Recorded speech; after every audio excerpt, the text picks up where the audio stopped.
Gangster Abu सालेमच्या नावाने cyber फसवणूक। ज्येष्ठ नागरिकाला अबू सालेमच्या नावाने धमकावून 71 लाख रुपये उकळले। पूर्व प्रादेशिक सायबर पोलीस ठाण्यामध्ये गुन्हा देखील दाखल। कुख्यात डॉन दाऊद इब्राहिमचा जवळचा सहकारी दानिश मर्चंट उर्फ दानिश चिकनाला मुंबई एनसीबीने ठोकल्या बेड्या।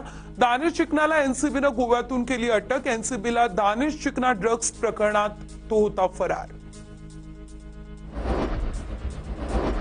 जुबैर हंगगरीकडे आता कुख्यात दहशतवादी लादेनच्या भाषणाचे उर्दू भाषांतर सापडले।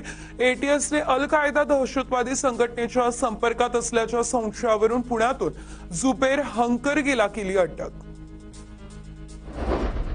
जालन्याच्या वाकोणी, माहेर, भायगावसह आसपासच्या भागामध्ये जोरदार पाऊस बरसला तर शेती पिकं गेली पाण्याखाली। मागील 3 ते 4 दिवसांपासून परतीच्या पावसाचा धुमाकूळ।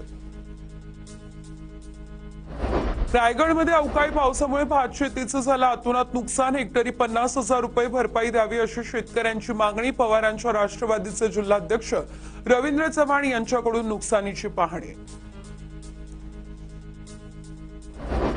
बीडच्या परळी तालुक्यामध्ये अवकाळी पाऊस, कापूस पिकांचं मोठ्या प्रमाणात नुकसान। बालाजी मुंडे यांचा 4 एकर कापूस भिजला। जालन्याच्या बदनापूर तालुक्यामध्ये पावसाची हजेरी, कपाशी पिकाचं झालं मोठ्या प्रमाणात नुकसान। तात्काळ पंचनामे करून नुकसान भरपाई द्यावी अशी शेतकऱ्यांची मागणी।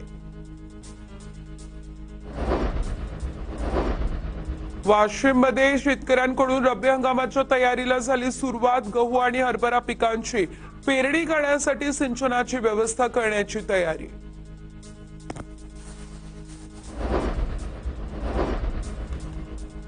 नाशिकमध्ये अवकाळी पावसानं भात शेतीला मोठा फटका। इगतपुरीच्या तहसीलदारांनी नुकसानीची केली पाहणी। त्वरित पंचनामे करण्याचे तलाठ्यांना दिलेत आदेश।